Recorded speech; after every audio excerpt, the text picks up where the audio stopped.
Hello students, आज मैं class 9th का एक्सरसाइज 6.2 एनसीईआरटी का सॉल्यूशन लेकर आया हूं। तो चलिए स्टूडेंट्स, ये क्वेश्चन नंबर 1 और 2 मैं प्रीवियस वीडियो में करा चुका हूं, आप उसे देख सकते हैं।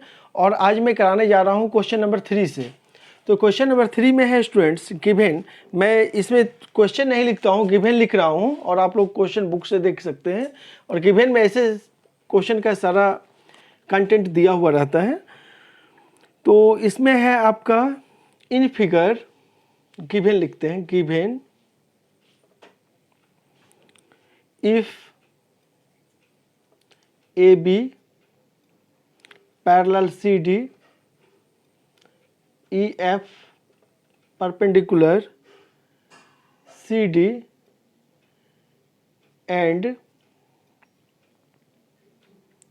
Angle GED equal to 126 degree to find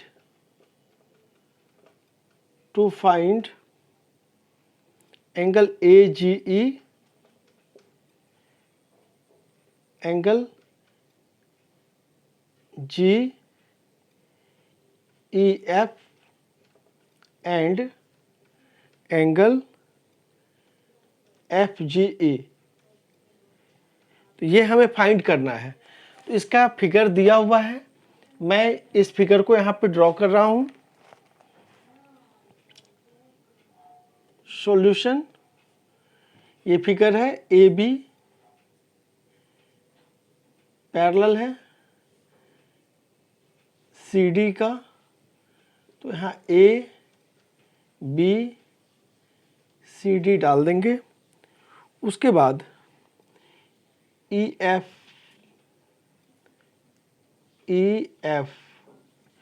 perpendicular है। उसके बाद जी को इससे मिला देंगे, यहाँ पे जी, ठीक है। ये ऊपर में एफ है आपका, ये वाला,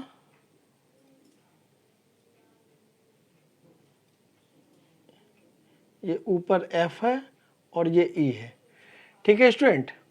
ये एफ है, इसको ध्यान देंगे, ये एफ और नीचे ई है। तो इस तरह का ये डायग्राम दिया गया है। अब मैं इसे सॉल्यूशन करने जा रहा हूं। तो सबसे पहले स्टूडेंट यहाँ पे ध्यान दे, GED 126 दिया हुआ है, यानी GED ये टोटल पार्ट 126 है। तो यहाँ पे लिखेंगे angle GED equal to 126 degree given. तो GED में देखिए ये दो एंगल आ रहा है, कौन कौन, GEF और FED, ठीक है। ये GEF भी आ रहा है और FED भी आ रहा है। तो यहाँ पे लिखेंगे angle GEF plus angle FED। तो GEF और FED, तो GEF क्या हमें दिया गया है? नहीं दिया गया है, ठीक है। तो GEF नहीं दिया गया है, तो क्या GEF को हमें निकालना है? तो हाँ, यहाँ सेकंड नंबर में GEF निकालना है। तो इक्वल टू 126 डिग्री लिख दिए।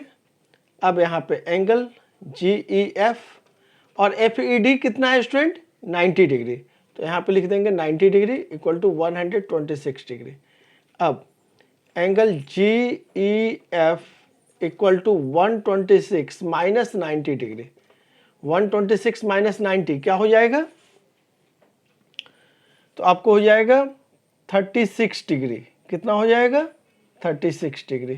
तो हमारा GEF क्या निकल गया? 36 डिग्री।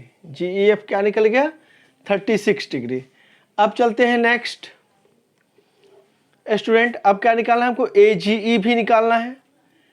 तो AGE कोई भी आगे पीछे निकाल सकते हैं, ऐसा कोई जोर नहीं है, जो माइंड में पहले आ जाए उसको पहले सॉल्व कर सकते हैं।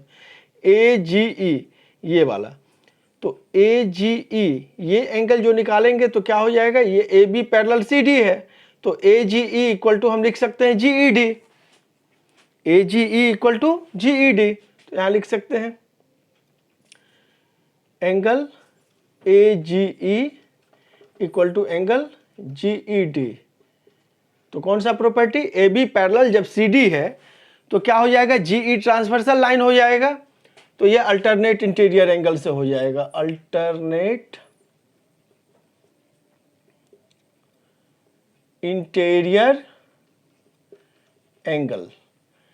तो AGE हमारा क्या हो गया, AGE हमारा क्या हो गया, जो GED होगा यानी 126 डिग्री, ये भी निकल गया।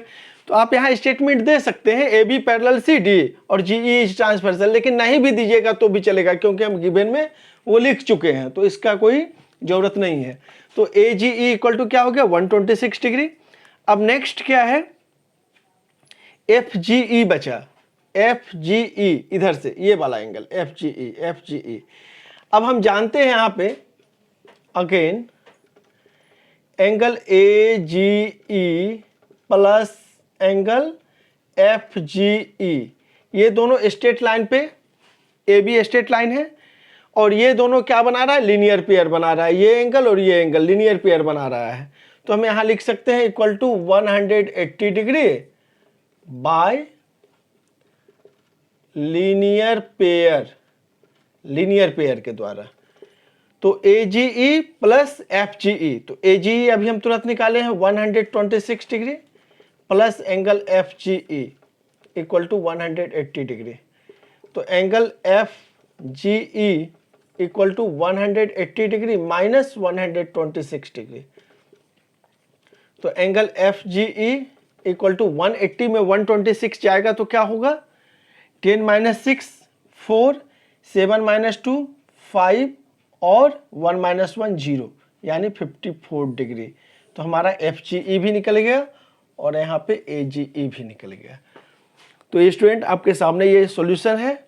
यदि कोई भी प्रॉब्लम हो तो प्लीज़ कमेंट में ज़रूर बताएं, तो मैं उसे समझाने की कोशिश करूँगा। अब नेक्स्ट क्वेश्चन में चलते हैं, क्वेश्चन नंबर 4। क्वेश्चन नंबर 4 में देखिए स्टूडेंट,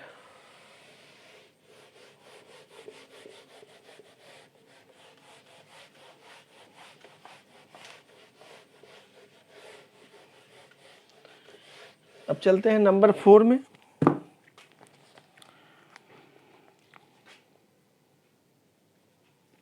नंबर 4 है गिवन, यहां भी लिख लेते हैं,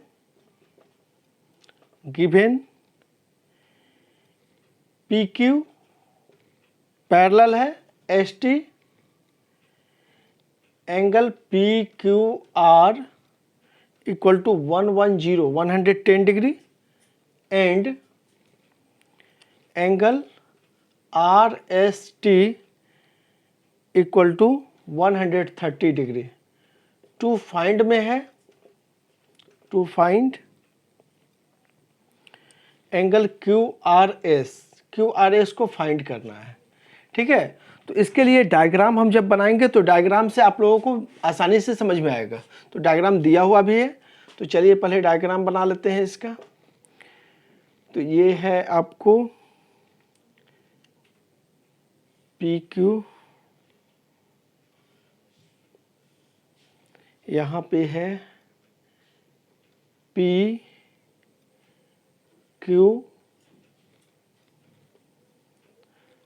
और ये है R, ये S, यहाँ 130 डिग्री और ये है आपको T।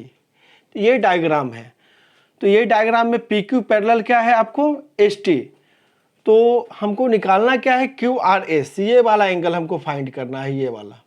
तो इसको फाइंड हम करने के लिए क्या करेंगे, एक कंस्ट्रक्शन करना होगा। ये लाइन को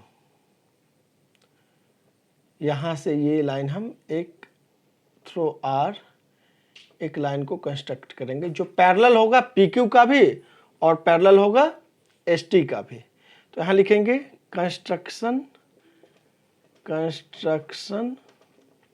ड्रॉ, इसका नाम दे देंगे M, कुछ भी नाम दे दीजिए, MR, यहाँ पे दे देते हैं N। कंस्ट्रक्शन में draw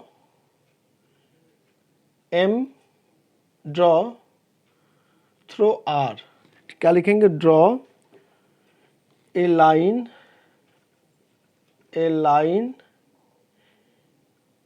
MN parallel P Q and M N parallel S T through R, through किसका, पॉइंट आर, ठीक है, थ्रो पॉइंट आर या थ्रो आर लिख सकते हैं। तो ये जो एम एन हम खींचे आर के द्वारा, तो ये पी क्यू का भी पैरेलल खींचे और किसका पैरेलल खींचे, एस टी का भी पैरेलल खींचे। अब क्या करेंगे स्टूडेंट, यहां पे लिखेंगे P Q parallel M N, उसके बाद क्या हो जाएगा, Q R is transversal, therefore यहां पे हम मान सकते हैं एंगल 1, तो बड़ा नाम नहीं लेना होगा, ठीक है। तो यहाँ पे एंगल 1 मान लेते हैं और इसको एंगल 2 मान लेते हैं स्टूडेंट। यहाँ पे देख लीजिए आर के बगल में एंगल 1 माने और इसको एंगल 2, यानी इसका नाम क्या है, Q R M. Angle Q R M को हम 1 मान लिए और एस आर एन को हम 2 मान लिए। तो यहाँ पे P Q parallel M N है, P Q parallel M N और क्यू आर ट्रांसवर्सल है। तो क्या हम ये लिख सकते हैं 110 degree plus angle 1 equal to 180 degree, co-interior angle. क्या हो जाएगा, को इंटीरियर एंगल प्रॉपर्टी। तो यहाँ लिख सकते हैं angle 1 equal to 180 degree minus 110 degree equal to 70 degree. यहाँ पे एंगल 1 मेरा कितना निकल गया, 70 डिग्री। अब जस्ट हम यहाँ पे ये काम कर सकते हैं, फिर S T parallel M N, S T parallel M N और एस आर यहां ट्रांसवर्सल बन जाएगा, and S R is transversal, S R is transversal. तो जब एस आर ट्रांसवर्सल बन गया तो यहां पे क्या हो जाएगा, 130 degree plus angle 2 equal to 180 degree. ये भी हो जाएगा co-interior angle, co-interior angle. अब क्या होगा, एंगल 2 इक्वल टू 180 माइनस 130, तो एंगल 2 इक्वल टू 180 में 130 जाएगा तो 50 डिग्री। नाउ अब क्या हो गया student, angle 1 plus angle Q R S plus angle 2 equal to क्या हो जाएगा, आप लोग बोलिए 180 डिग्री हो जाएगा, ठीक है। Angle 1 plus angle Q R S plus angle 2 equal to 180 degree. एक ही लाइन पे एक पॉइंट से मोर देन 2 एंगल है, तो क्या हो जाएगा, sum of the straight line angle, ठीक है। अब 1 का वैल्यू कितना है हम निकाले यहां पे 70 degree plus angle Q R S plus 2 का वैल्यू कितना निकाले हैं 50 डिग्री इक्वल टू 180 डिग्री। अब 70 डिग्री प्लस 50 डिग्री मिलकर क्या हो जाएगा 120 डिग्री। तो एंगल क्यू आर एस जो हम निकालेंगे इक्वल टू दोनों का प्लस करके उधर 180 में माइनस कर देंगे 120 को। तो एंगल क्यू आर एस हमारा फाइंड हो गया 60 डिग्री। तो स्टूडेंट मुझे उम्मीद है जो आप लोगों को आसानी से समझ में आया होगा। समझ में आ गया तो जरूर सब्सक्राइब कर दीजिए जो नए हैं, और अपने दोस्तों के साथ शेयर कर दीजिए, लाइक कर दीजिए, कमेंट कर दीजिए। फिर मैं चलता हूं नेक्स्ट क्वेश्चन नंबर 5 में। कमेंट ये यदि आप लोगों को समझ में आ रहा है स्टूडेंट, यदि वीडियो अच्छा लग रहा है तो सब्सक्राइब जरूर कर दीजिएगा। सब्सक्राइब प्लीज, यदि आपको सब्सक्राइब करना है तो जरूर कर दें।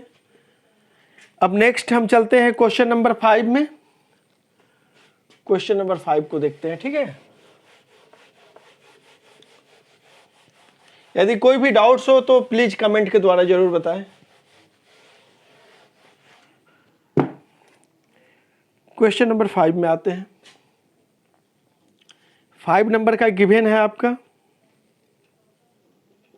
Given A B parallel C D angle A P Q equal to 50 degree and angle P R D equal to 127 degree. To find x and y। तो इसका डायग्राम पहले हम बना लेते हैं, ठीक है स्टूडेंट, पहले डायग्राम बना लेते हैं, आप लोगों को बहुत आसान होगा। सॉल्यूशन में आते हैं, डायग्राम में क्या है, पहले ए बी खींच लिए, यहाँ पे ए बी, पैरेलल क्या है सी डी, यहाँ पे खींच लिया, ऐसे बुक में दिया हुआ है A B parallel C D. उसके बाद यहाँ से एक लाइन ड्रॉ किया गया है, ये फिर ये, इसका नाम है आपको Q, ये R 127 डिग्री। उसके बाद क्या है ये Y, यहाँ पे X है और यहाँ ये दिया हुआ है 50 डिग्री। तो ये फिगर है स्टूडेंट और यहाँ पे P दिया हुआ है, ठीक है, ये फिगर है। अब सॉल्यूशन में चलते हैं, x और y का हमको वैल्यू बोला है निकालने के लिए। तो सबसे पहले स्टूडेंट देखेंगे A B parallel C D है, A B parallel C D है, तो पी क्यू क्या है ट्रांसवर्सल है, तो यहाँ पे लिखेंगे A B parallel C D, P Q is transversal, therefore x equal to 50 degree. हम डायरेक्ट ही लिखिएगा, जब डायग्राम आपने बना दिया और गिवन लिख दिया तो जरूरी नहीं है और भी ज़्यादा स्टेटमेंट बढ़ाने का, यदि आपकी मर्जी है तो आप बढ़ा सकते हैं। जैसे यहाँ पे ये भी लिख सकते हैं इसके पहले एंगल ए पी क्यू, या नहीं तो यहाँ पे P Q R equal to angle A P Q, alternate interior angle, या direct x equal to 50 degree यहाँ पे लिख सकते हैं, और अल्टरनेट इंटीरियर एंगल प्रॉपर्टी से आप इसको दिखा सकते हैं, ठीक है। तो x का वैल्यू हमको 50 मिल गया। अब क्या करेंगे, हमको y खोजना है, y भी तो खोजना है। तो अब देखिए y को खोजने के लिए हम देख सकते हैं यहाँ पे जो ए बी पैरेलल है किसका, सी डी का, तो A B parallel C D का है, तो हम पी आर ट्रांसवर्सल यहाँ ले सकते हैं, पी आर, यहाँ हम पी आर को ट्रांसवर्सल ले सकते हैं, पी आर इज ट्रांसवर्सल। तो जब पी आर ट्रांसवर्सल हुआ तो यहाँ पे हो सकता है, अब इसमें हम पूरा एंगल ले रहे हैं, angle A P R equal to angle P R D, angle P R D है ना, alternate interior angle, alternate interior angles. अब स्टूडेंट यहाँ पे आप लोग देखिए और एक तरीका से हम बना सकते हैं इस मैथ को, पी आर डी एक ट्रायंगल बना, यहाँ पे पहले देखिए तो पी क्यू आर एक ट्रायंगल बना और पी आर डी उसका एक्सटीरियर एंगल है। तो एक्सटीरियर एंगल प्रॉपर्टी क्या बताता है ट्रायंगल का, exterior angle of a triangle equal to sum of its interior opposite angle. तो x प्लस वाई मिलकर भी 127 डिग्री हो सकता है exterior angle property of triangle से। लेकिन ये भी हो सकता है जो हम बना रहे हैं, ये भी आसान है, दोनों तरीका आप बना सकते हैं, इसलिए मैंने उसको भी समझाना अच्छा समझा, तो इसलिए मैं उसे भी समझा दिया।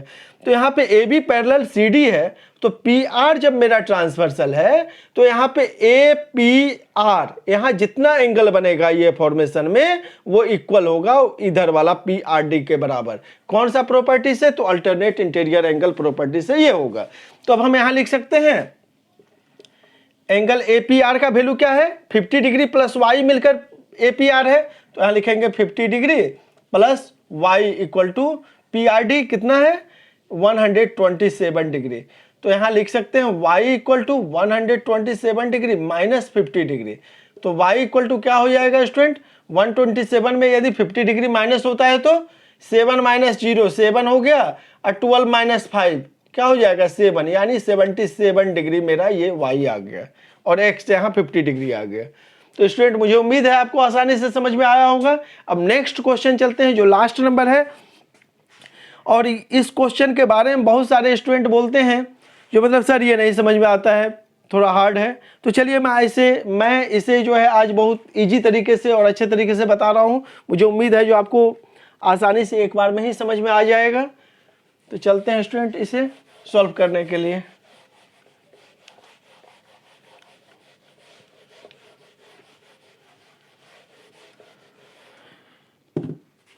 ये देखिए स्टूडेंट, मैं पहले इसका डायग्राम बना लेता हूँ, उसके बाद इसका गिवन लिखूंगा। 6 नंबर,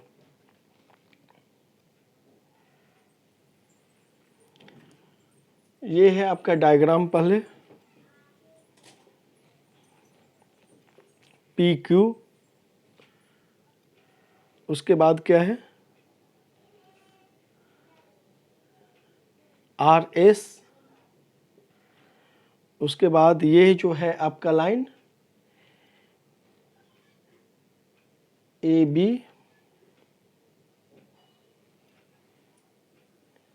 ये यहाँ सी पे टच किया, फिर यहाँ पे डी। ठीक है स्टूडेंट, ये डायग्राम है। अब इसका गिवन मैं लिख रहा हूँ। Given P Q and R S, P Q and R S are 2 mirrors. ये 2 मिरर है। पी क्यू और आर एस क्या है? 2 मिरर है। प्लेस्ड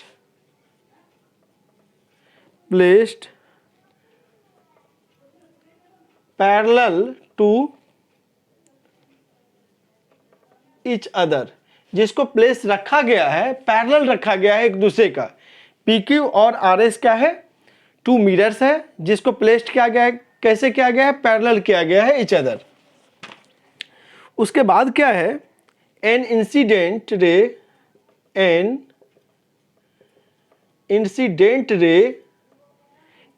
रे क्या है जो आ रहा है? A B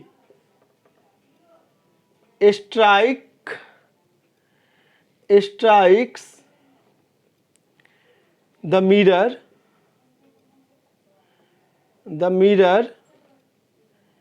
PQ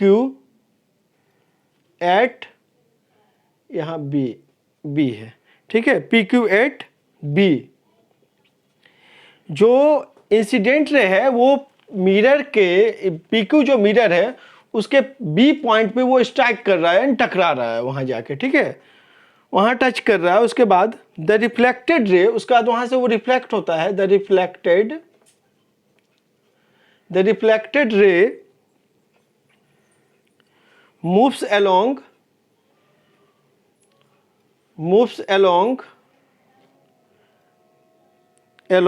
the path BC and strikes the mirror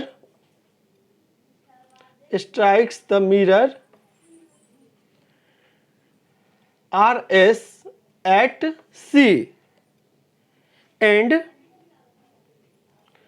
again reflects back along CD। ठीक है, अब इसमें क्या बोल रहा है? गिवन में मुझे ये डायग्राम और ये दिया हुआ है, तो मिरर है तो इसमें ये डायग्राम यहाँ पे दे देंगे, ठीक है, दे दिए। उसके बाद क्या है? टू प्रूव में बोल रहा है। टू प्रूव मुझे क्या करना है? A B parallel C D. Book में आपको क्वेश्चन भी दिया हुआ है और गिवन क्वेश्चन का ही पूरा पार्ट आप उतार सकते हैं और उसमें बता सकते हैं जो ए बी, ये पी क्यू एक मिरर है और आर एस भी दूसरा मिरर है, दोनों को पैरेलल प्लेस किया गया, रखा गया। और यहाँ से जो है ये ए बी एक ये इंसिडेंट रे है जो पी क्यू मिरर पे टकराता है, फिर वापस BC वाले पाथ से आता है जो RS पर C पॉइंट पे फिर से टकराता है और वापस फिर रिफ्लेक्ट होकर वो चले जाता है आपको CD वाले पाथ पे। तो बता रहा है, पूछ रहा है जो AB जो इंसिडेंट रे है और CD जो रिफ्लेक्टेड रे है यहाँ से, फिर तो ये दोनों क्या पैरेलल है? तो इसे प्रूफ करें आप। क्या पैरेलल है? नहीं, इसे प्रूफ करके दिखा जो ये पैरेलल है।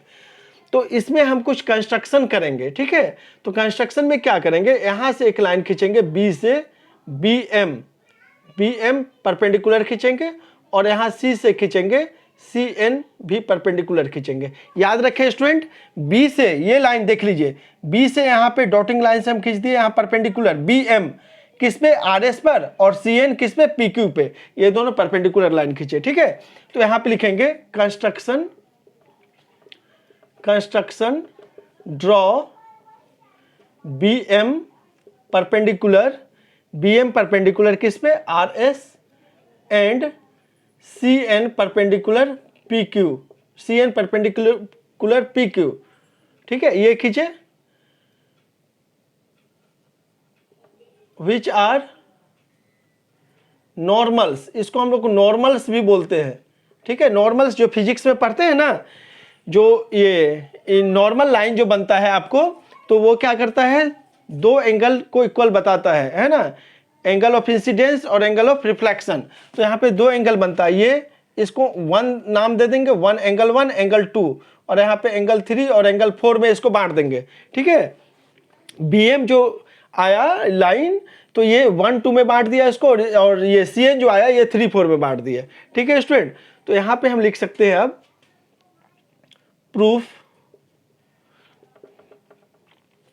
प्रूफ में जब आएंगे तो क्या लिखेंगे, बी एम परपेंडिकुलर है किसका, पी क्यू का, एंड सी एन परपेंडिकुलर है किसका, आर एस का, एंड पी क्यू पैरेलल है आर एस का, ठीक है। ये दोनों परपेंडिकुलर है एक दूसरे का, बी एम पी क्यू का और सी एन आर एस का, लेकिन पी क्यू पैरेलल है आर एस का। तो इस कंडीशन में क्या हो जाएगा, देयरफॉर